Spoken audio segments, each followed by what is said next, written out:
Hello and welcome to this episode of The Big Picture. This is where depth meets humor. I'm your lead co-host of the day. My name is Tom Ukwana, and as always, I do it with Justine Wanda. Hi, everyone. Justine Wanda. Wamepan PR. It's like they've been doing this for 4 weeks now, so they get the drill. But welcome once more. This should be one of the last episodes of the year. So again, I'll wish you a Merry Christmas and a Happy New Year. This episode is solely dedicated to one topic, the topic of seed sovereignty in Kenya. Justine and I are obviously not experts in this subject. We wouldn't do any justice to it. And because of that, we're joined by two guests who stand on different sides of supporting seed sovereignty in the country. This episode specifically comes weeks after, maybe 2 weeks, around 2 weeks after the High Court struck down a some would describe it as colonialist in nature, or should you say corporation-led, but a law that disadvantages smallholder farmers in Kenya greatly. The two guests that I mentioned are, first of all, a senior investigative reporter here at Uncensored, a award-winning investigative journalist for that matter, Cynthia Gishiri. Cynthia just recently did a story titled Seed Syndicate, right? Yeah. She'll tell us more about that story, but it explores the subject of seed sovereignty, looks into the history, and exposes the parties who have brought us to this juncture. And the second guest is Elizabeth Atieno. Elizabeth Atieno is a food campaigner with Greenpeace International, but that's not all she does. She's a passionate food sovereignty advocate on a mission to help create a food-secure Africa where communities not only grow food sustainably, but also have fair and equitable access to nutritious meals. It's a strong statement. I know. We're glad to have you here, Elizabeth. You'll tell us more about every word of this sentence that I've just read. But we'll start, first of all, with the basics. Elizabeth and Cynthia. Cynthia, your story looks into the evolution of this law, but I find it very, should I say, worrying that the topic of this law and the implications that this law, I think it's can have, we can't say could, because the government is going to appeal the High Court decision. So it might be overturned entirely. But this wasn't a headline for months. And that's worrying to me because of the potential impact of this on the breadbasket of the country. Why? Why do you think that is, and why should people care about the Seed and Plant Varieties Act? Yeah, I think maybe I can start by, to understand this conversation, we need to understand what the Kenya seed system is and how it actually works. And then now we can go into the basics of why are we not seeing like a lot of anger actually coming from Kenyans when it comes to this conversation. And in Kenya, we have two seed systems. So we have what they're calling the formal system, which is where we have the corporate seeds that are being produced by commercial seed breeders. And then we have what they call the informal seed system. I usually don't like that word. I prefer calling it the farmer managed seed systems because there's nothing informal about it. Farmers manage this system every single season.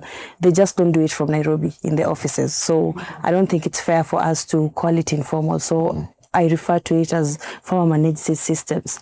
And this is what is literally feeding us as a country, because 80% of the seeds that we depend on in the country comes from these farmer managed seed systems. And this is what small-scale farmers, our mothers, our grandmothers, our grandparents, this is where they get the seeds that they use to give us our food. And these two systems are being governed by the Seed and Plant Varieties Act, Cap 326 of 2012, and its accompanying seed regulations. And on paper, it's actually very technical, and Cynthia can attest to that. I know she had to go through all, exactly, when watching the documentary. It's so technical, but also on paper, when you look at it, it looks so, so fair. But in reality, it's not. It's very deeply unequal, and it's disturbing. And this is because when you look at the act, seed is first seen as a property, as a commercial property, rather than life, rather than culture, rather than heritage. And because of that, we have this very punitive clauses in the Act. And what the Seed Act was meant to do was to regulate the seed quality, because we were saying that we want to make sure that we have not the fake seeds. African Censored once did a documentary around fake seeds, fertilizers. Cynthia did that. Exactly. Yeah. Yeah. So they were saying that the reason why we need to have this act in place is because we are looking at the issue of seed quality. And another thing too was to support breeding and innovation and see how do we regulate that, how do we make sure that we look at the issue of seed quality when it comes to that. So basically the act is supposed to govern and more like give peace, kinda. And when it comes to the seed sector, to help regulate that. But what it's actually doing, it's defining what a legal seed is. And according to the Act, the definition of what the legality of a seed and the quality of a seed, it's very narrow. Because it just look at seeds as what it's supposed to go through the commercial testing processes, and that's it. It doesn't look at seed from our knowledge, the knowledge that was passed through our grandparents, the knowledge that farmers have kept on alive all this time. I think we all know there are seasons when you'll hear someone say, I want, right now it's season, mangoes from Kambani. There's this specific fruit that comes from this region. And we usually just say that and make fun of it, but it's really important because these seeds are actually acclimatized to these local environments. So you find that, for example, that specific variety of mango cannot grow maybe in the Rift Valley because maybe it's the weather there it cannot do well. What is growing in Rift Valley cannot do well in Machakos and all that. So there is a lot of knowledge that goes into this, and there is a lot of work that our farmers have already put in. So when we talk about the seed sector, I think the big question is, who was this system designed for, and who is profiting from it? Which was actually my next question, and Cynthia, this will go to you. Who asked for this law? Who asked for it? Where is it coming from, and when did it first land? According to the research I was able to do, the seed law originated from an act that was an international agreement that was made in 1961. It's called the UPOV, Union for Protection of New Plant Varieties. And it's called the UPOV Act. It was amended thrice. And in 1978, it gave some guidelines about what to do in terms of developing new crop varieties, even in terms of durations for plant breeder rights. And then it was amended in 1991, whereby now it brought along more stringent measures and stringent laws. For example, it increased the period of plant protection to 20 to 25 years for crops and trees and vines respectively. And so in between 1999, when Kenya joined UPOV with the 1978 Act, and when now this SPVA 2012 was passed, there was a rush, especially from the developing nations, to be able to assent to either of the UPOV Acts. By then, Kenya had not acceded to the 91 Act, but then now the pressure to accede to the 91 Act came about immediately after Kibaki came to power around 2005, 2006, whereby there was need to create task forces that now would look into the law. At that time, Kenya already had a seed law that had undergone minor amendments, I think in 98, and then another one in 2002. Now, after 2002, that is when now there was a lot of activities between the Ministry of Agriculture, the Plant Breeders Association of Kenya. We also had the Seed Trade Association of Kenya, and also the Kenya Plant Health Inspectorate Service. So there has been a lot of activity, but now, according to what I was able to find out in my research, remember I was also quoting Dr. Claire O'Grady-Walsh. Also, I even noticed that her work was also used in the litigation against the law, is that the main pushers of these, or the main people who are advocating for these changes, were actually big agrochemical companies like Syngenta, Monsanto, and also the Kenya Seed Company. So the push was to align the Kenyan laws with the 1991 EP91 Act, even if at that time in 2012 Kenya had not acceded to the EP91 Act, which it did later in 2016.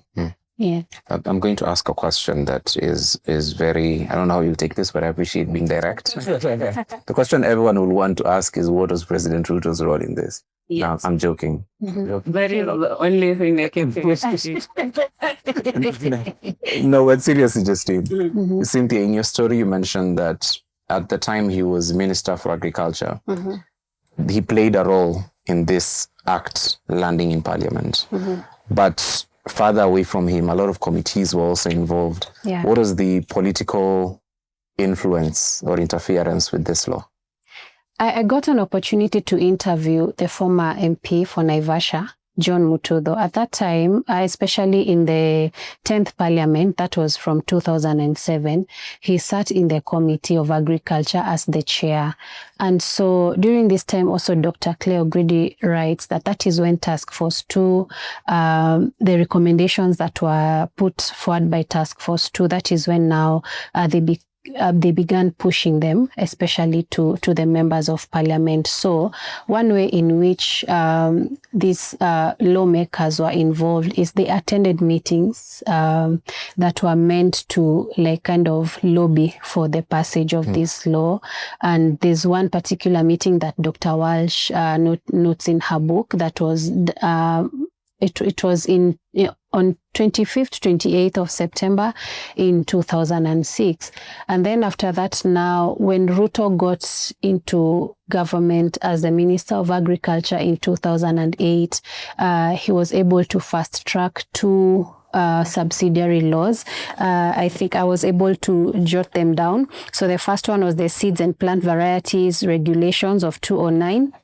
And the second one was the Seeds and Plant Varieties, the regulations about the National Performance Trials in 2009. So Dr. Walsh notes that these 2 laws were fast-tracked. By fast-track, she means that they were passed without there being a rigorous parliamentary debate. Nobody questioned. And that is one of the things that in a phone interview, which I did as a follow-up interview with Honorable Mutudho, that is one of the things that I noted. And he even said that at that time, nobody had told them about the impact or the nitty-gritties of these laws. They were just selling things like certified seeds are drought resistant, high yielding. Yeah, those and early maturing. So those are even when you look at how the varieties are listed on the national crop variety list, those are the qualities that are given. So Mutudho says that, and that is on record. We have a record of that interview, is that at that time, they were not informed. Nobody came to inform them about the nitty-gritties of the law. But also, picture this, at that time also, CSOs were not represented in the task forces. Farmers were also not represented in the task forces. So who would then have told the MPs that whatever you're passing is going to eventually harm our agriculture? Yeah. I think I do have a question, but this question is I think one of the things that's really throwing me off is, first of all, we're just seeing a commitment to zero public participation. You can just it's just like an inbred thing that the person leading this administration keeps doing. It's why do you want to know? Can't you trust us? And I'm no. First of all, if you're already a minister, and there are channels between all these different systems that make sure that there's some kind of research, some kind of accountability. Exactly. And these offices already have these structures in place. So my question is to you, when there's a disconnect in the lawmakers and the people who this is going to affect, and they're obviously selling this as you want a drought-resistant crop. Thank you. Yeah, exactly. Tunawasaidia mbona mnakata? What's the place of, how does the parliament connect with the people on the ground, the people they're supposed to represent when it comes to very critical laws affecting them? How can they either make the connection? How can they reach out? And I know hiyo kupiga simu ilikuja juzi, but what's literally a thing that a farmer can do to reach out, especially to all these different institutional supports that they're supposed to have before a law is passed, or even after that you guys as Greenpeace don't have to come and say, hey, no, this is bad. Like, how do you make the connection before the thing happens? I think we need to start by identifying the fact that behind the government, there are really powerful lobbyists who come with a lot of money. Cynthia mentioned something around the year 2000s. This is when like the conversations around we need more fertilizers, we need more pesticides, we need breeded seeds started like really to catch up in Kenya. And the question is why at this time? It's because we had AGRA, which was pushing for a green revolution for Africa. They were coming to feed and make sure that we are nutrient secure and all that. And AGRA came to Africa with lots of funding from Bill and Melinda Gates Foundation and Rockefeller Foundation. So they came armed with money, and governments were willing to welcome them very quickly so that they can help progress things because money was exchanging hands. And that's usually the problem. It's the propaganda of how we need to commercialize our food system is just not happening within the policy space.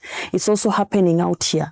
You go to the different media stations and you find that most of these multinational companies, they pay a lot of money to make sure that they get the adverts during the prime time. That's when they're telling you about this pesticide and this seed and all that. So there's a lot of resources that is being put behind like this lobbying, and to not only brainwash, I can call it brainwashing, not only brainwash our policymakers, but also our farmers. Because when they rush for the industrialization of the food sector in general in Africa came, even our farmers started believing that I have to use the breeded seeds, I have to go for the synthetic fertilizers and these pesticides so that I can be able to get more and get more. So you find that, and it's because they were really even going to the ground.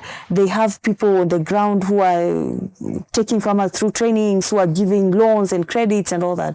And our government is not doing that. So you find that they looked at what are some of the gaps that were there, and they came and filled those gaps. In the agricultural ministry, they were like, we have money for you guys to sit and make policies.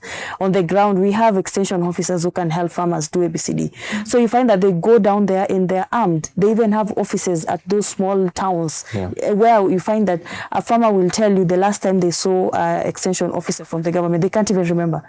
I was just having a conversation with my mom when we won, and my mom was like, because I made a point about need to have extension officers on the ground to help train farmers and all that.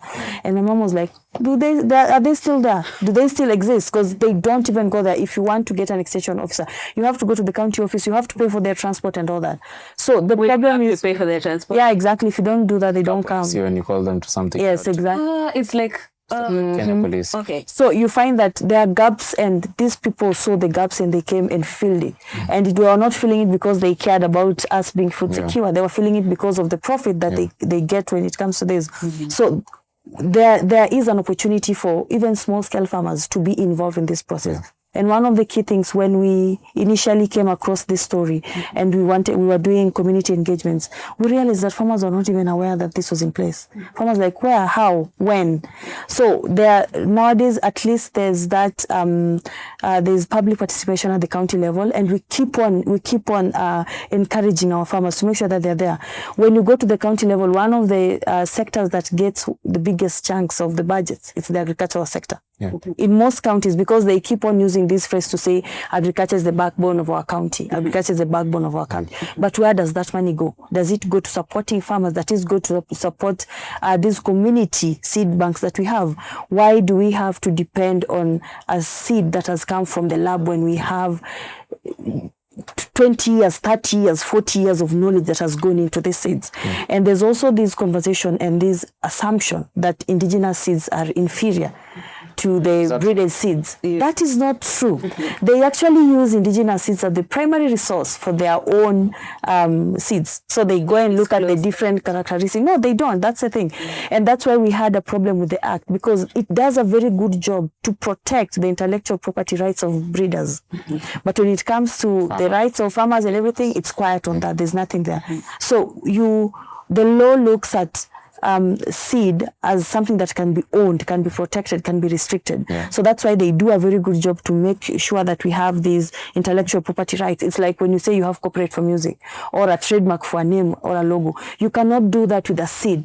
When you go to most of the communities we have in Kenya, the seeds are community property. They are not an individual property.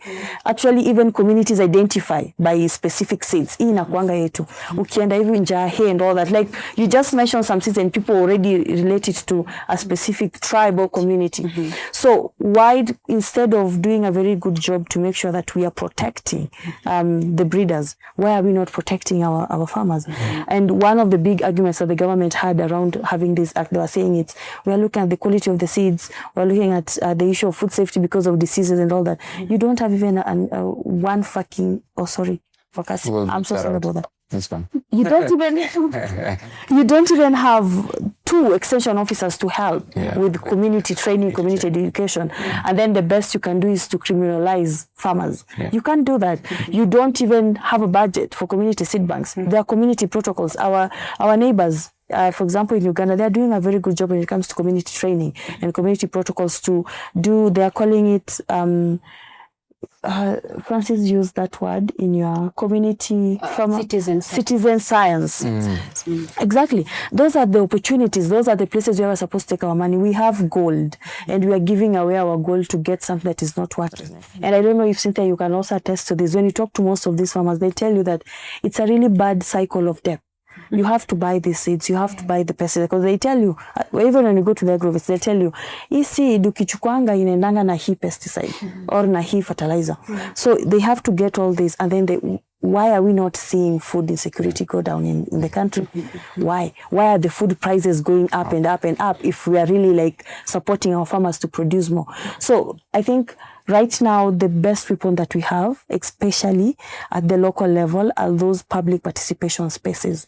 And then right now, you can call your MP and tell them right now they're going to appeal and we're not going to give up. We're still going to go with them head to head. But you're also planning to send a memorandum to Parliament to tell them, because it's actually the work of the Parliament to enact laws that favor small-scale farmers and for the good of the country. So we are going to send a memorandum to Parliament, and we'll need the support of every single Kenyan to make sure that their MP supports that and make sure that we have a new seed law in place. And please don't think that this is far away from you because you're not a small scale farmer. This is not about me. It's shida ule mkulima kwa nyumbani. No, that's why you go to the mama mboga and you buy avocado at 40 bob na unarudi kwa nyumba complain. Or you get one tomato at 30 bob or 20 bob. It's because the farmers are really struggling to produce food. They produce 80% of the food that we eat as a country. So if we don't support them in how they're producing food, what does that mean? It means that we'll continue to see food insecurity go up, malnutrition go up, lifestyle diseases go up. Unaenda kwa shop unanunua nyanya 30 bob. And then you come and sit down and complain. No, it's because you're allowing the government to have these punitive policies that are taking money out of the country instead of putting money on the farmers' hands. Cynthia, speaking of smallholder farmers, in your story, there's a character that you follow to the Kenya Seed Company to purchase seeds. And there's something he says to the guy at the counter. He tells him, can I get the seeds? And the guy tells him, there's a queue. Oh, yeah. The earliest you can get it is August. Yeah.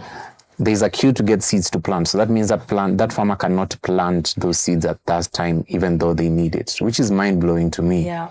Then he goes on to ask, to tell the counter guy goes on to tell him that actually kuna msea kona bags kama 1,000 anangojea.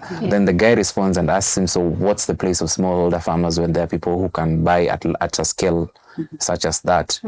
I'm thinking about the effect this could have on small-scale farmers, which are a majority of Kenyans. All of us here know someone who plants. So most of us here have shags. There's a place you go to in December. Yeah. And just you should be happy because a lot of drama comes with that. But most of us have a place you go to in December, and it's usually in the countryside where people plant. Your grandmother plants the food she eats.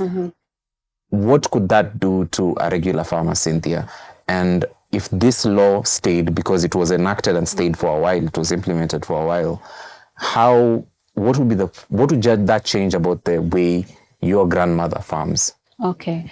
That problem I noticed was very major with potato seeds.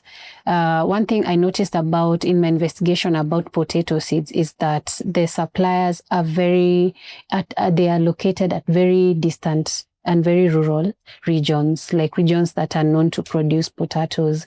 So, for example, for my grandmother, for her to access the potato seed, she had to either go to Elbagon or to Njoro or to Mount Narok, which are very you will need to hire a vehicle to be able to ferry the bags of potato. And then there was also another farmer called Lucy Wanjiro. She's a casual laborer. There was also that dynamic that we no longer now have just small scale farmers. I think we also have smaller scale farmers who are casual laborers who rely on small scale farmers to be able to farm and afford to buy seeds and fertilizer. And this smaller scale farmer called Lucy, she was able to struggle to get 2 kg packets of seed for her 1/4 acre plot, but she was not able to raise the money for fertilizer and CAN, which she needed. And when we went to witness her harvest, it wasn't that good. And then now, because she could not afford the 5,000 shillings for a bag of potato seeds, she had to buy from another farmer. And one thing about certified seeds, and every farmer will attest, is that you cannot replant.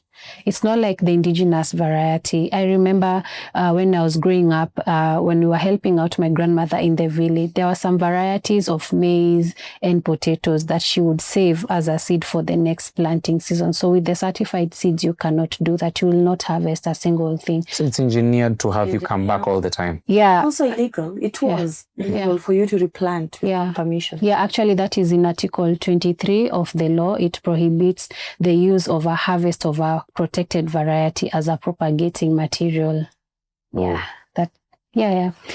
So that now what that does to a farmer, it subjects the farmer to a continuous cycle of debt. And if a small-scale farmer does not have maybe a child working in town who can support their farming, trust me, they are not going to be able to plant. We experience that a lot with my grandmother. Sometimes the fertilizer prices are too high. Sometimes the seed is in low supply, and so the prices go high. So each of us knows that in April, during the planting season, we all have to save something for grandma. Or else when you go home in December, we'll not come back to Nairobi with anything. So that is what it suggests a farmer to. And if you do not have children who can support you or an income, then most of the times you find now farmers going back to the shops to buy food, which is unfair. Which is unfair. Yeah. If farmers themselves have to buy food, what does this even mean for our agricultural future? Because I think, one of the things that really throws me off, especially about how complicit the government is I think so many of them either are commercial farmers, like they can actually afford, because of their salaries and their positions in power, they can actually afford to kind of extract. Yes. Yeah, because they have money, or like they have some kind of financial support already. But there's no connection back to the farmer, because then they can benefit off of their distraction.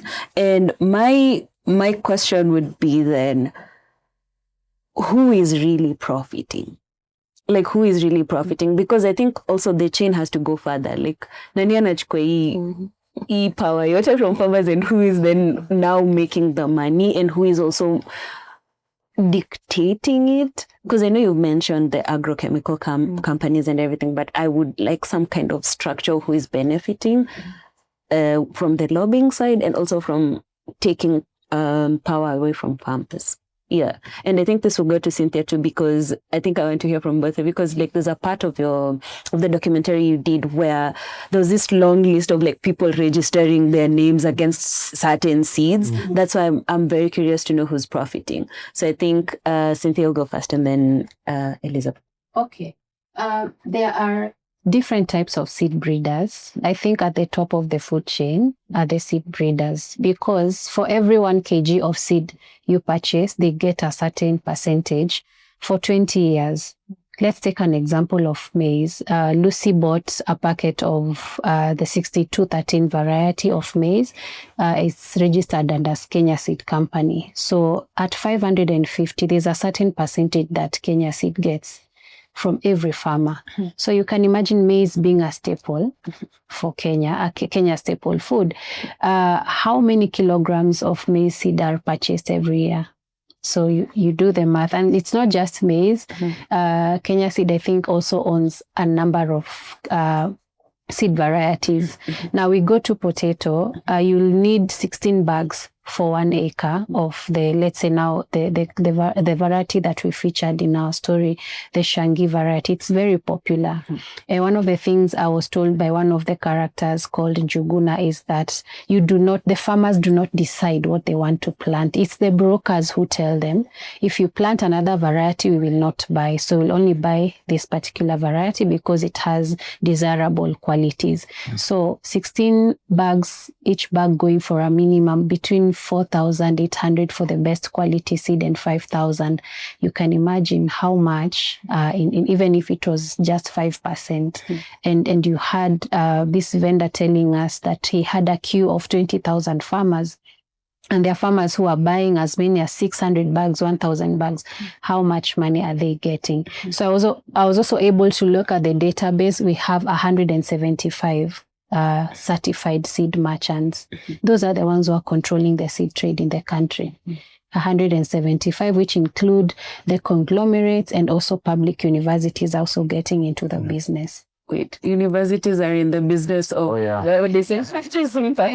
Yeah, we do have actually. I think I saw 2. I saw Egerton University, and another one, is it Chuka? I think. Universities. Yeah, it's also a seed breeder. Yeah, so they are the seed breeders, who are very many, and then they are the seed merchants, who are 175. Yeah, so those are the ones who are benefiting. Yeah, because now every year, that's a cycle. Everyone has to go buy, and so that they can plant. They can't actually use any other seed varieties. Yes, that's exactly. very scary. It's a subscription model. Yes, exactly. Yeah, exactly. And Elizabeth, from your POV, who's also benefiting from this system? I think this is one of the areas, maybe Cynthia can also help us do investigations, but I know most of the political class have a stake in the agricultural sector, either in the fertilizer business, the pesticides business, or the seed business. And that's why when they put such policies in place, they know that it's going to benefit them. And sadly, even right now, we are moving towards a situation where even the Kenya Seed Company is going to be privatized. Can you imagine what that is going to do to like our food sovereignty as a country? How can we call ourselves a sovereign country? How can we say that we are free when we don't have control over the food that we eat? Because if you don't have control over your seed, you literally don't have control over the food that you eat. I remember the last time when there was the war in, was it Ukraine. Russia and Ukraine, and we were being told we cannot get bread, we cannot get all that. Can you imagine what that tells us?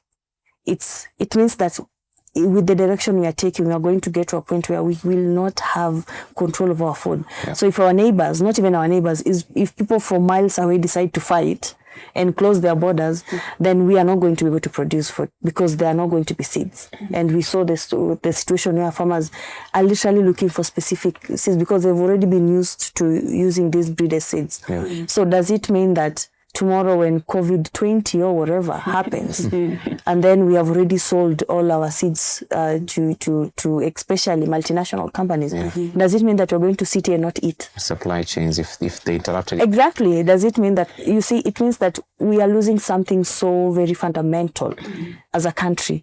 And it's because we are just allowing policies that we know very well that are not for us and for our people. And I think it also, maybe it's not a problem too for the political class, because I don't think for them 75,000 shillings is something. When you tell a small scale farmer, I need you to use 75,000 Kenya shillings to certify one variety of seed. When you go home, I was born in the village. If, for example, it's a bean seed, my mom has 5 of them, not one. So when you say that she needs 75,000 Kenya shillings to go through the certification process, which is already very complex. That is an amount of money that most farmers do not even make by the end of the whole season. Yes. They don't. So I feel like it's because the political class are not really involved in the small business, which is them making sure that they at least have a decent living from farming. For them, it's more of like, how can I make more money when it comes to exports? How can I make more money when I'm selling seeds, when I'm selling pesticides and fertilizers? And that's why we need to be mad as a country. We really need to say that, no, this cannot go on. You are messing with the food. Food is very essential. We cannot even be seated here without food. So why are we letting the country, the government, just mess around with the food that we are eating the way they want? And then right now we are looking at issues of the lifestyle diseases and all that. We are being told it's because of the food that we're eating. Most of the food that we're eating, it's either it's poisoned by the pesticides or it doesn't have any nutritional value to us. So are we going to allow that to continue happening? Where like right now we hear someone is 70 and like, oh, I'm Africa 70 because it's a big deal nowadays. It's like you're 70, we see like it's something that it's not even supposed to happen. So I think this is a conversation that needs to make us mad, because even right now when you go back home, the food that you're going to eat in one way or another, a small scale farmer has been involved for you to be able to have that food on your plate. So when you hear about someone talking about sovereignty, it's something that needs to get us mad. Something that needs to get us acting and saying that, no, you cannot control our food. You cannot make our food about profit. Cynthia, I'm going to ask a question that I need help understanding. So, as someone who has never farmed in their life, if I'm going to farm and I decide I want to get into farming, what does this law mean for me? Because I know not all seeds will be listed under the Varieties Act. So I'm keen to know the difference between the seeds that will be affected and those that won't be affected, and just try to understand how this will disrupt the entire seed system and how farmers work. Like, which seeds get to be listed under the Act, which don't, what satisfies us that? I think Elizabeth is the expert. The commercial ones. That's why you hear most farmers complaining about Irish potatoes, about maize, because that's what we grow as commercial crops in the country. So you find that most commercial crops, and the reason why they're also going for some of the indigenous cereals that we have, like the millets, the wheat and all that, is because they're also using that they're farming that on large scale. So that they can use it in alcohol production, bread and all these things. So basically when you look at the list of seeds that are being affected, are seeds that are essential in terms of giving them profit. So if something is bringing them profit, then how can you get control? How can we control this? But also the problem with that is, in the process of them doing that, we are losing our indigenous seeds. Because there's no support on the ground when it comes to these indigenous seeds. Right now, farmers are doing so well because when you go around the country, and that's also one thing that people don't know, most farmers right now are selling their own seeds. And not because, one, it's because of the economic, they're trying to get away from that economic dependency, but also it's because of climate change. It's becoming really, really hard for them to be able to tell when and how to farm, and also to be able to tell which seeds to use, because the ones that they're using right now are not doing well. You'll be told that it's supposed to do well. It rains, it's not doing well. It doesn't rain, it doesn't do well. So most of them have now, and it's a sad reality, but it's a good thing, because even our farmers are learning from experience. What was sold to them as a one-size-fits-all, they've realized that, okay, this is not working. We need to do different. And that's why you go right now. And Cynthia even had so many farmers in the documentary who are saving their own seeds. So it's basically profit, and looking at how do we make more profit from these crops that are considered commercial crops. And it's really sad, because I don't think food is something that we are supposed to joke with like that, and just leave that control in a few individuals. And I know that the government is going to appeal, and they've already started the process of appealing. But I think this judgment sends a message, and not only to the government, but also to people in general. Like, I know at times we struggle with the courts not doing us favors in terms of being with the people, but we see in this situation where the court really said, no, this is unconstitutional. So I think that also just tells us that the noise that we make and the news that we say that no, it works at times. And even right now, when someone hears about the win in 2025, they will look at it from, it just happened. No, this has been like advocacy happening for the past 2 decades. Farmers have been making a lot of noise. CSOs have been making a lot of noise. The government was not listening. But over time, after so many mentions, after so many hearings, we are here. So I think this is just to communicate to us that at times we need to also just speak up and not just be silent and say that they've put this policy in place, they're doing this. No, and it's just not in the food space. I think like this is something that sends a message out to just say that we need to speak up and we need to say no. And if we come together and say no, then we will definitely win at the end. Yeah. I think one of the things that also matters, I think, in this particular conversation is protection. Because we've seen, like, on the other end of things, we have a whole parliamentary system that does not care, and it keeps going even to the cabinet secretaries and people who have so much power. So I would ask Cynthia this, if in your investigation you were able to figure out if the seed banks that the farmers are setting up have some kind of protections in place. And also to you, Elizabeth, as someone who has really, like, been in this fight, what kind of protections are farmers putting up for themselves, and what kind of protections do they need to have in the future so that we don't return to a place like this? Cynthia, go first. I would like to mention something that I did not include in the story, simply because I wasn't really able to follow it up. I really wanted to, but at the onset of the story, like while I was establishing who to interview, who to speak to, I spoke to farmers from as far as Nyanza, and there's one who told me they actually do have a seed bank. They work with a different CSO, not CBO, a community-based organization. And this person told me that every planting season, every new year, there's a certain lawmaker who goes to their seed bank to buy bags of the yellow maize. Yellow maize, there's an indigenous variety of yellow maize. So I really, really wanted to capture this lawmaker in that process. And I hope I'll be able to get that. It's somewhere in Nyanza. I do not want to say where. Yes. So it doesn't nuke my investigation. But then again, it made me wonder. So this is a lawmaker. He probably knows, or maybe he doesn't know, I don't know, that they passed a law that criminalizes the sharing and selling of indigenous seed varieties. Already he is breaking a law. But on the other hand, he's taking advantage. Where is he taking these yellow maize varieties? So unfortunately, that is one thing I wasn't able to, and I didn't even get the opportunity to capture. But hopefully, because I also realized that this seed issue is one huge rabbit hole. Like, I feel like I just scratched the surface. There's still a lot to uncover. So if I get another opportunity, probably we'll be able to answer that question. But also, in that national crop variety list, because I was able to go through most varieties, you'd find even vegetables that we knew to grow wild that have already been patented. By who? Like, who is patenting? Is this regular people or like people who work in universities? Exactly. People who work in universities and even universities themselves. So there's also that controversy where I spoke to farmers who are saying this particular variety that is currently being sold as a certified variety, actually it belonged to us. We've known it for 50 years. We've known it for 40 years. So those are some of the dynamics that are currently, facing the seed industry. Yeah.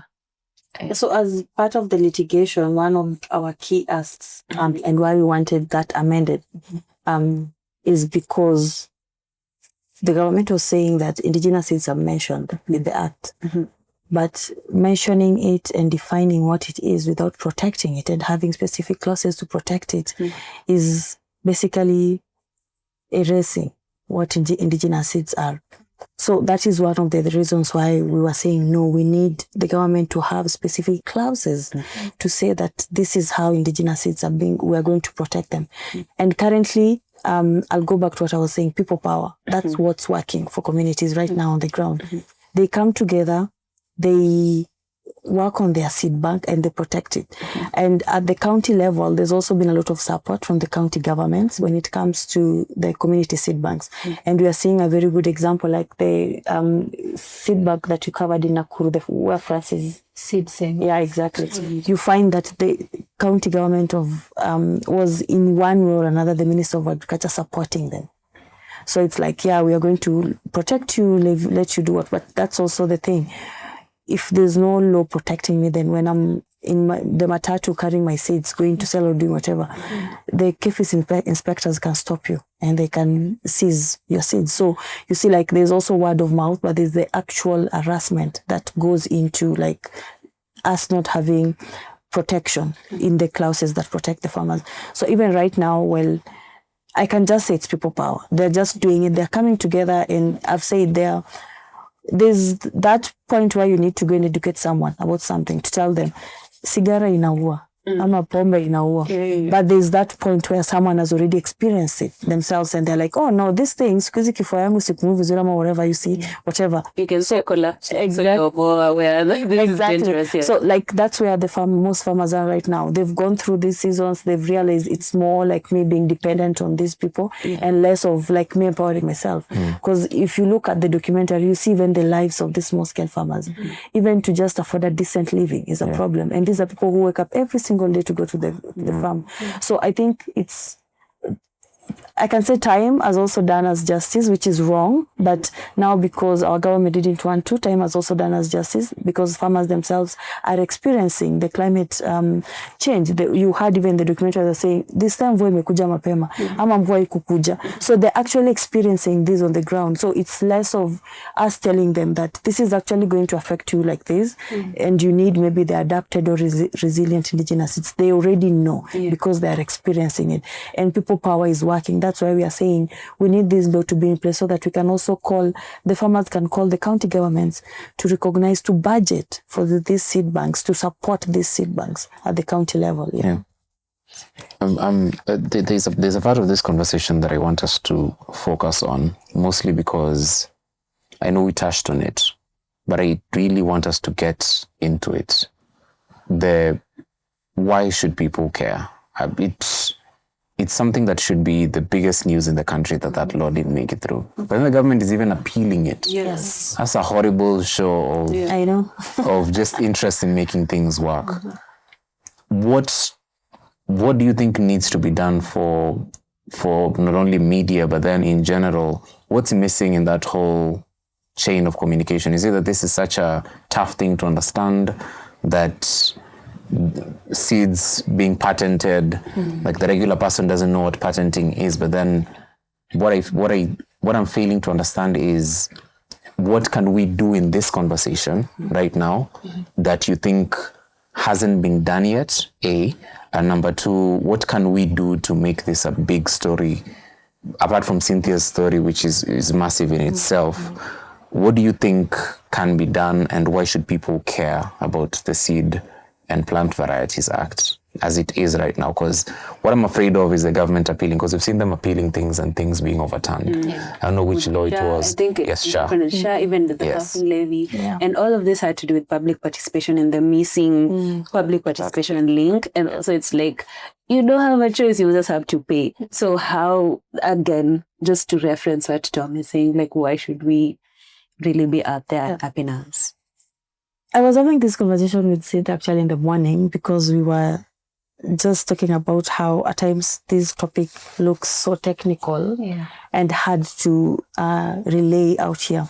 But I think it's also the work of, maybe I can say, the CSOs that are working in the seed sector. We also have a lot to do in terms of trying to maybe educate and create awareness.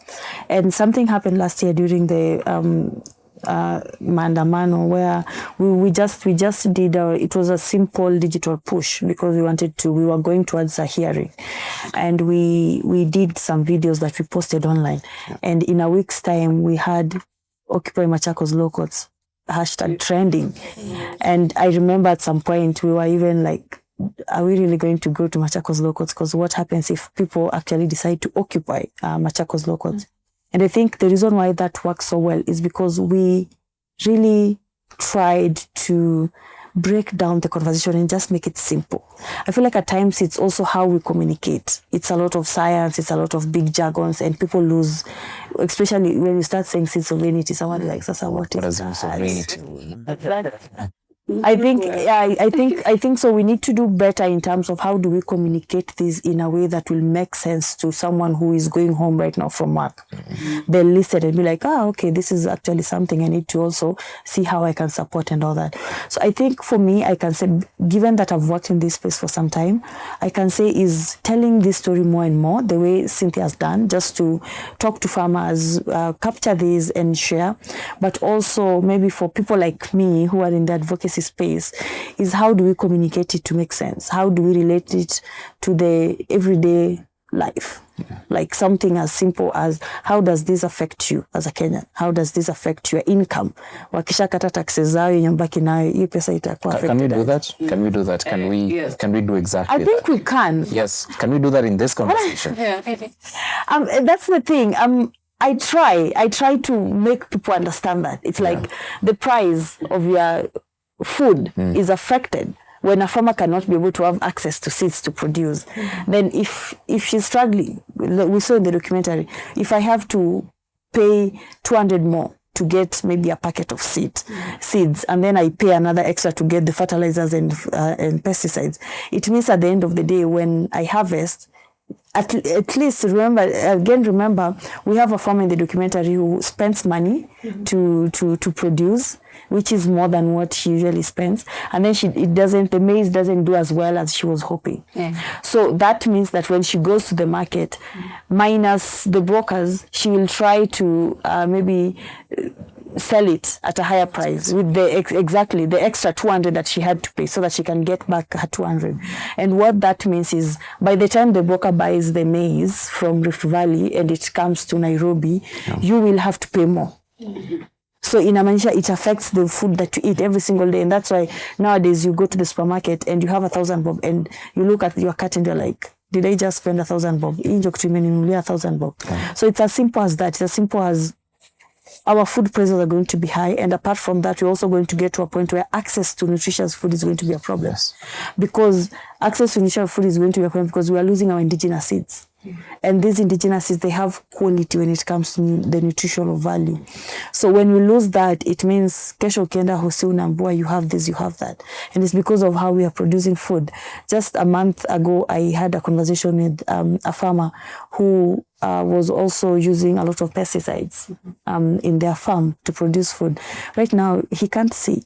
We're actually doing his story that's supposed to come out next year in January. He can't see, he can't provide for his kids. So you can imagine. It's something that is affecting us every single day. I think all of us right now have a friend who has cancer or knows someone who has cancer. Sorry to interject, Elizabeth. Speaking of pesticides, what's the link between the new seeds, the breeded seeds, and pesticides? And that's the thing. That's why we keep saying that indigenous seeds are acclimatized to local conditions. So they're stronger, apart from what people think that they're usually inferior. So you can have your maize and you can plant it and you don't have to use excess fertilizer, synthetic fertilizer or pesticides. Some of them naturally keep pests away. But you find that when you use breeded seeds, they are... they automatically come linked to specific pesticides.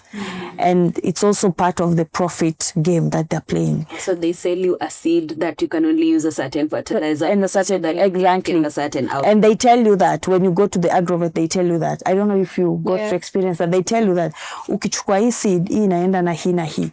So it's like, that's what they tell you. So the farmer is expected to take the seeds and then the fertilizer. And then remember, these pesticides, they're not only polluting your food, the food that you're eating. They are also polluting your environment, the water that you're drinking, the air that you're breathing. They are killing the pollinators. So it means that as we continue like this, we are going to get to a point where it's going to be really hard for us to produce food as a country because our soils will be dead. Our water are polluted. There are no pollinators because we know most of the crops that we grow also depend on pollinators like bee and butterflies and all that. There are also no pollinators. So we are moving towards a system where food is going to continuously get more expensive because we are killing the environment that is supposed to literally help produce that food. Yeah. But at the same time, we're also poisoning our bodies by these toxic pesticides. It's a classic case of, sorry, Cynthia. Yeah, if I may add something that I learned, because I did this story under the Bertha Challenge 2025, and the challenge, it is a global fellowship.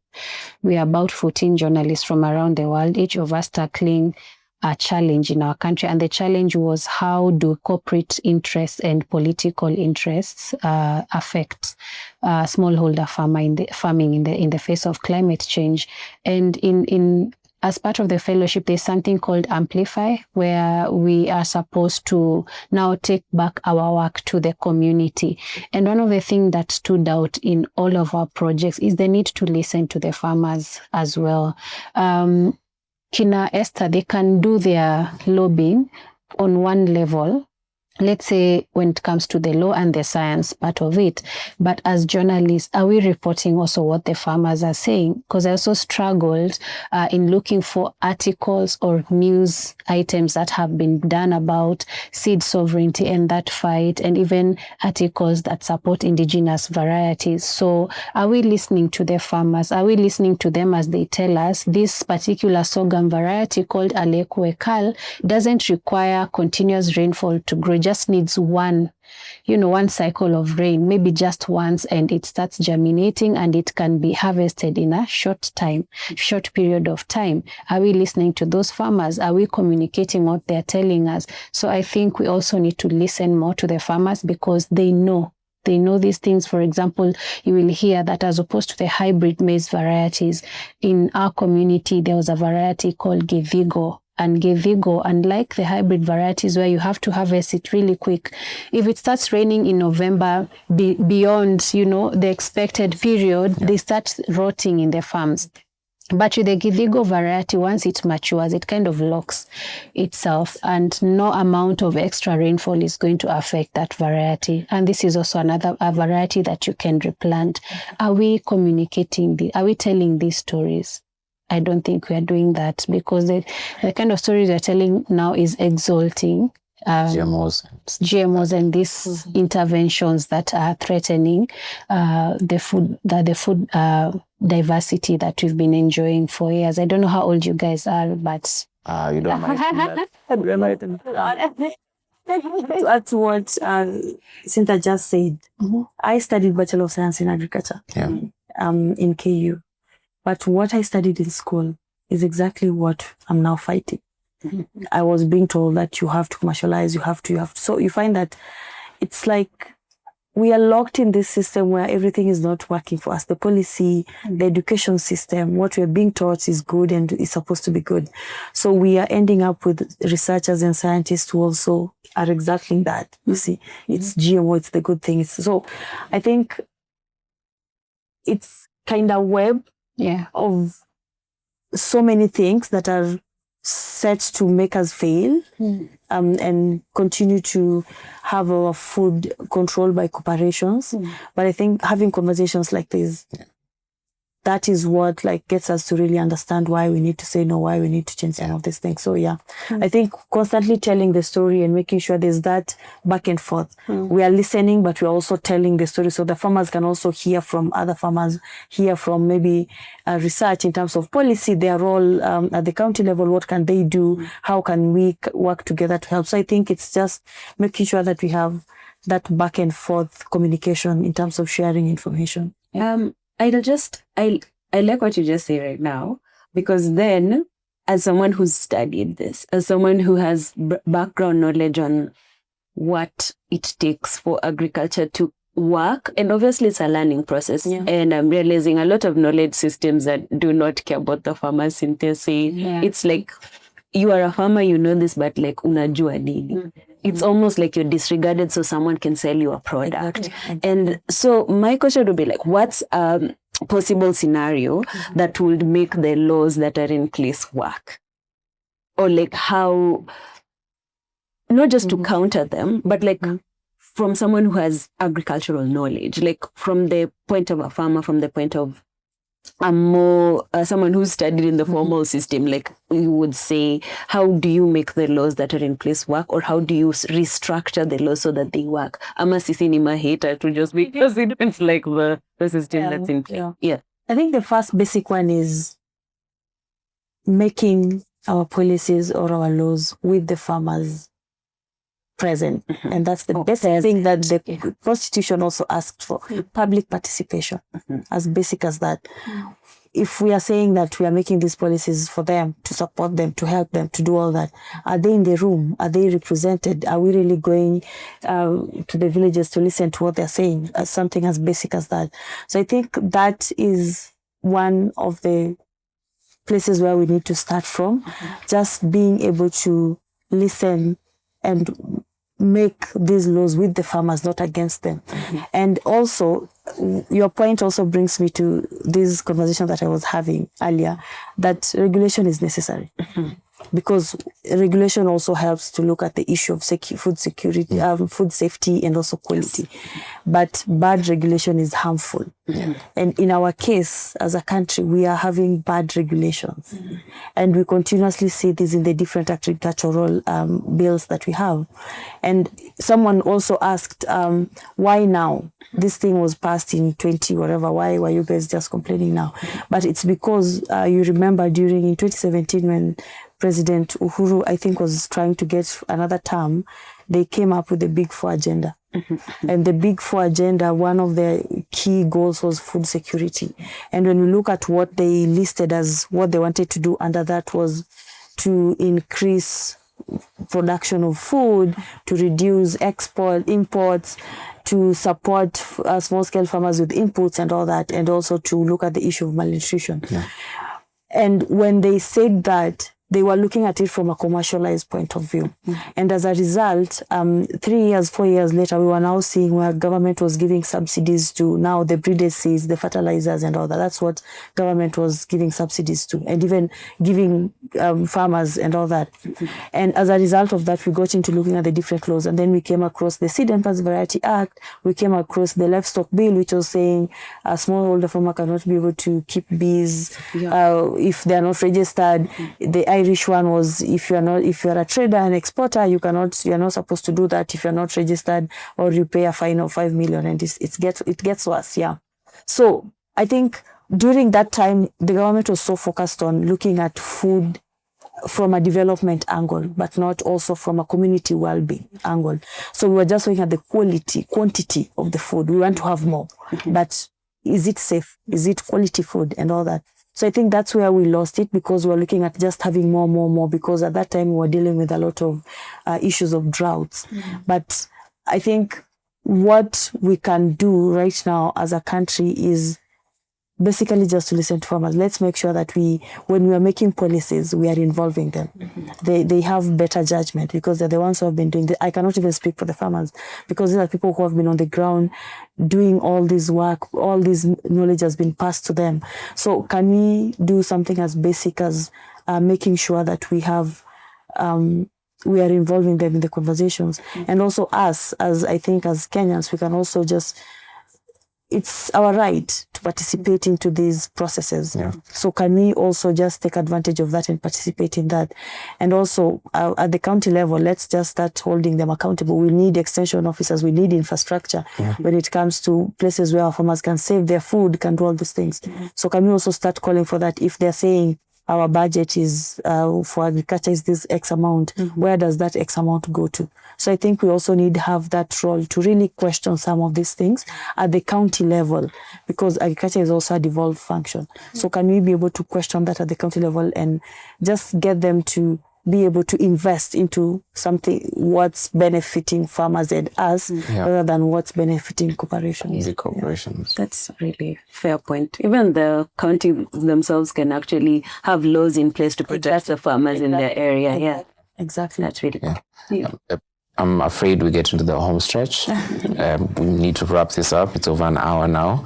But so I'll start with the part where we tell you what you should participate in and ask you to listen to Serikali, because Serikali wants to hear your opinion. They actually do, Justine. Seriously, they want to hear your opinion. Apparently, yeah. 2 bills on your plate in this episode. First of all, the tax policy proposal. That's the first step into one of the initial stages of creating the finance bill that then ends up being there at the end of April the next year. This is where the government reaches out to you and tells you to tell them what you want them to do with taxation. So do you want your milk taxed more? Do you feel like it's a bit too cheap for you? It's too affordable? The milk is going bad? Or do you need them to lower that tax because the milk is becoming expensive? What we saw last year was in the initial stages of the Finance Bill 2020, was it 4, the problematic one, the motor vehicle tax? Do you remember that? That came after these consultations, and who knows, maybe that came from a manufacturer somewhere, or someone said that they have it too cheaply, their cars, and they need to have the money. They have the money to spend, so they need the car more expensive to maintain. Dalipa. Yeah, manze, talipa usijali inua bei. So if you want the price of anything, if you are an industry player, if you're a regular Kenyan, you can send your opinions to the submissions at treasury.go.ke by December 31st. Your proposal, they say, will inform the formulation of tax measures for consideration in the Finance Bill 2026 to support ongoing efforts to strengthen revenue mobilization and promote equitable and sustainable economic growth. As I say, this is the first step into creating the finance bill. Before the finance bill lands on your table as a final draft that the president signs into law, you should submit your opinions, because this will affect how much money you go home with at the end of the day. There's conversations about pay being increased or more VAT or pay going down, but definitely the government is on a revenue mobilization run, which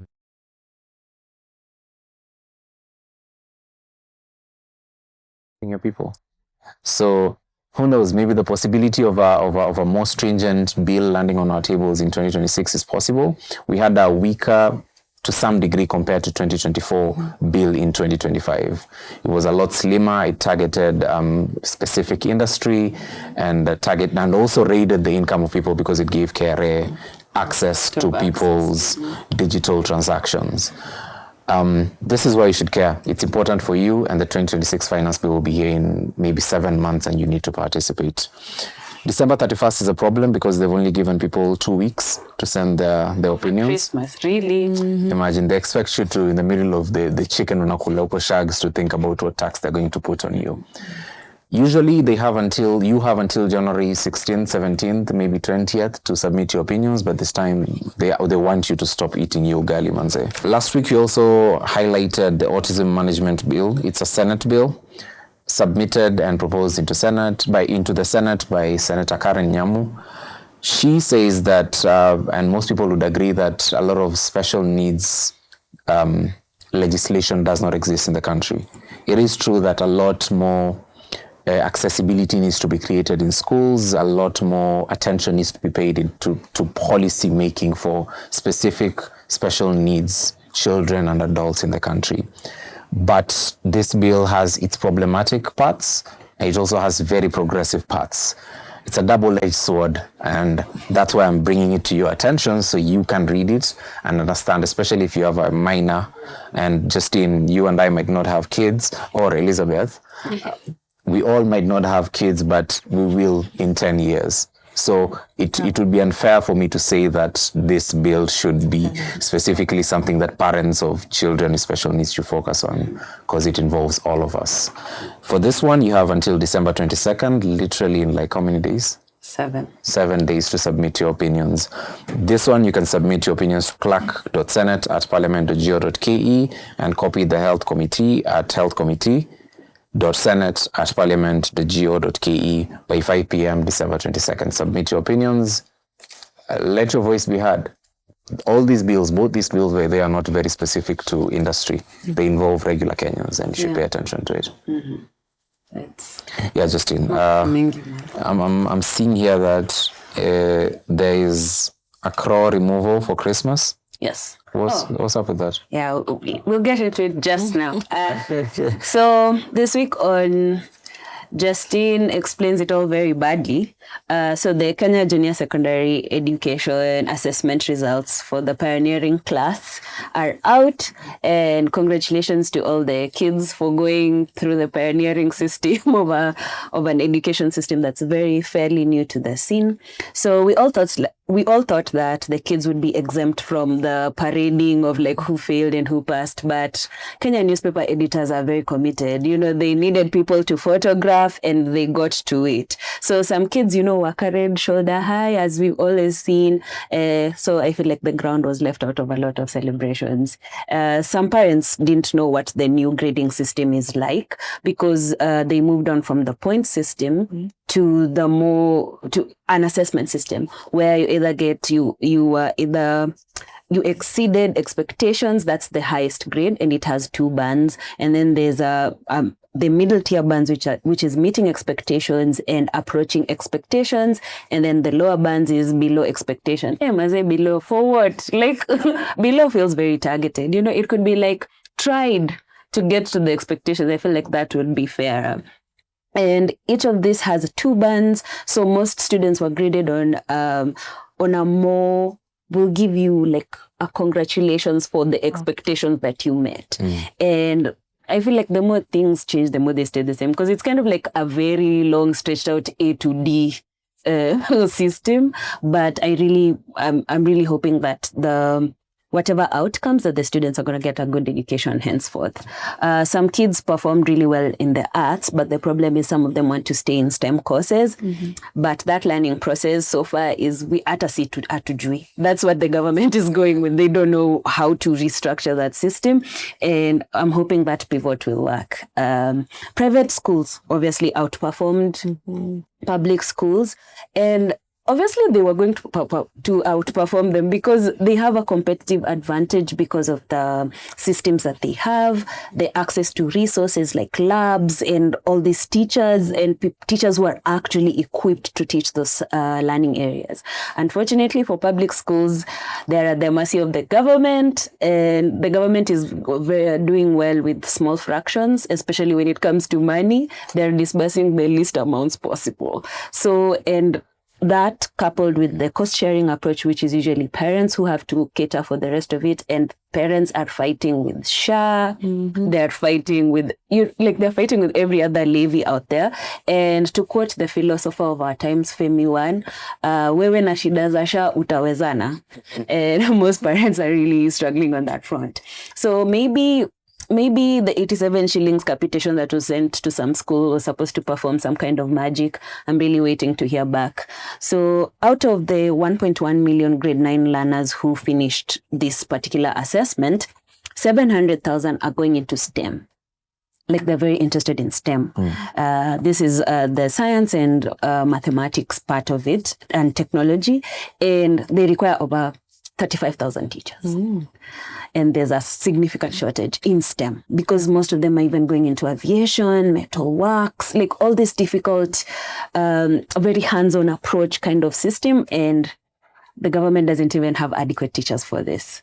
So I'm really hoping that I'm very proud of the kids who like going through the system and powering through. It's a really big fight for the pioneers, but also GOK is calling this teething problems.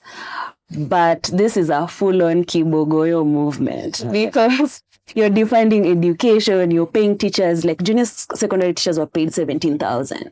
I think they're being paid, and they're 17,000. they're not being graduated. So there's the next cohort that's also going to really, really go through it. And I feel like this is a deliberate attack on educational institutions. So all you students, you still showed up, you still did that, you still studied, even with the privilege or lack of it. And I just think you should be proud of yourselves because there's an MP who can't read, who's still in charge of the funding of your futures. There's still a Treasury CS who was very proud to say that they don't have money for free education. We have an education CS who released education capitation after the term was over. And they were like, good luck out there with the little money that you got. So I really hope that for the kids of this particular system, that they don't have to struggle so much, that this is not like their determined future when they go into the senior secondary school and also with the higher education.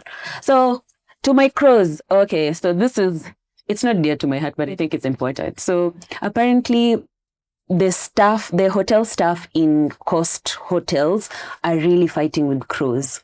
Like there's so many crows in a lot of the coast hotels, like they have ballooned in number. It's a true story. It is. Even when I was like, this is my story for the week. It's very important. So Kenyan crows are currently terrorizing terrorists who are eating outside of these hotels. And the crows are foodies, I think. And they are very good at appreciating what the chefs have done. And they're building a feeding program for themselves, which has made them multiply in number. And they're now everywhere. And at some point, I think it was estimated that there's 90,000 crows just like around the hotels. 90,000 is a lot of crows. Yeah. But I feel like the food is already outside. I feel maybe if the crows were able to pay, maybe the hoteliers would not be so mad. But according to the hoteliers, like the crows are very much brokey freeloaders, and they cannot support them in their feeding program. So they want all of them gone, or at least their populations completely removed. So the hoteliers and KWS have a joint elimination operation program to end all these crows. And it has a title. The crows, it's called Crows No More. That's the title of the elimination project. I think they could have consulted me for a few names. I think we could have gone with, Kilbeak. That's fine. Cromia River. Kunguru de la Muerto, which is my favorite. I think we need to lean into some languages. And KWS said that they're disposing these carcasses in a way that does not create like a health problem. Because usually, like if you throw them away, some of these other the carcasses could be picked on, and then it becomes a health hazard. Another reason the crows are being eliminated is because they are colonizers of the bird kingdom. Apparently, they are very good at replacing native species, then spreading pathogens and becoming a public nuisance. So even if you add crow guilt, they don't care. They are not they don't possess it. So in case you're curious about how much this operation costs, it costs about 10 million. KWS and all these hoteliers need 10 million. They even did a fundraiser on the 13th. I don't know how much they raised. I'm not that nosy. But the reason I did this story is like to all the crows, where 10 million is being spent to end you as part of the drone kingdom and other animals in the bird species. I really hope the food you enjoyed was worth it, because they are coming for you. And if in case you guys come back to attack us, remember who told your story. It was because they're smart. They can do a whole revolution. Exactly. Crows can even talk. Yeah. They're kind of scary like that. So we have done your story, so you get to protect me when the evolution comes. I don't know, Justin. I didn't know the crows are having the industrial revolution. Like they are multiplying in the numbers. But interesting, Justin. Thank you for that. We had a comment in the middle of the show.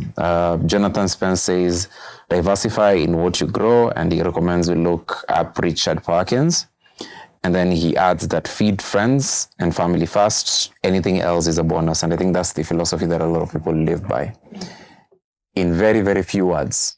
Very, very few words, by the way. Because we've overrun so much. I'll let both of you have the final word on this one. For Elizabeth, I particularly want to ask you, is there anything, because we journalists tend to pick an angle and we have specific questions and a line of questioning that we want. Is there anything that you feel was very important that might have slipped under the radar? Maybe just to mention about the appeal. Yeah. So the AG has gone ahead to request the judge to put aside the judgment as we continue the process of appeal. So what they're saying is they need the judgment to be set aside even right now. Like they don't want it to be in place. They want it to be set aside as we continue with the process of appeal. And that just shows you how much the government is focused on making this good. Yeah, so it's I feel like the win is already a statement, and I think it already also says that the farmers on the ground are now aware and they're not going to just allow the government to do whatever they want. So it's us to also try and support them as much as possible. The amendment is going to be another long journey, but we are not giving up and we are going to fight together, and we are hoping that we also have you to help amplify that message and support what the farmers are doing on the ground, because farmers are actually doing a really good job on the ground. Yeah. Thank you. And Cynthia? To the journalists, let's keep telling these stories. Let's listen. Also, there's something I had today called extractive journalism. Let's now do the opposite. Listen to the farmers, and also let's also be vigilant. There's, apart from the appeal, there's also a new amendment that is being proposed to the Seed and Plant Varieties Act. It's a Senate bill. Already tabled before Senate by Narok Senator Ledamo Lekina. So let's also be vigilant. Let's not just allow things to pass. Because one of the things that happened even with the SPVA 2012 is that the timing was really critical when we were preparing for the general elections. Yeah. So let's not let this one also slip between our fingers. Yeah. It's almost election cycle, so a lot of lobbying is going to be flowing into the country. Yeah. Thank you, Cynthia, for making time. Thank you, Elizabeth, for making time as well. We deeply appreciate both of you for coming to the show. Justine, asante, kama kawaida. There is more to read, but we've run out of time, Justine, unfortunately. And thank you for watching us. Thank you for leaving your comments, Jonathan Spence. There's a comment also that he mentions that African seeds and African foods are far more superior and they should be promoted more. And I think all of us would agree. Thank you for watching us. Thank you for joining us throughout the year. I hope you have a Merry Christmas. And the sign-off today will be the trailer for Cynthia's latest documentary, The Seed Syndicate, the battle to control what Kenyan farmers can plant. Make sure you watch it. It's a 2-part series. It's brilliant. It goes far deeper into the topic of seed sovereignty. And I hope you have a good night and enjoy your holidays. This story is about seeds. Seed means life.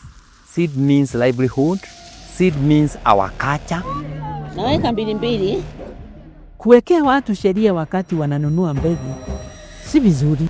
So when it was revised in 2012, it included certain punitive aspects. Lakini mimi mkulima niko na hizo zote na serikali imenifunga mikono. You have to borrow a loan so that you can plant maize because it's very expensive because of input. Kupata hii mbegu ni shinda kwangu. If an old grandmother from Mashinani wants to access these services, like the Kenya seeds, you would imagine a shosho would not really access where these stores are. Kilimo mimi nafanya kwa sababu ya chakula. Siwezi kumbuka kama tulinunua mbegu kwa watu, kwa any shop. You see from regulations down to the bills and then to the regulation, the threats, it's nonsense. In light of now what these reports are saying, do you have any regrets? Yes, I do.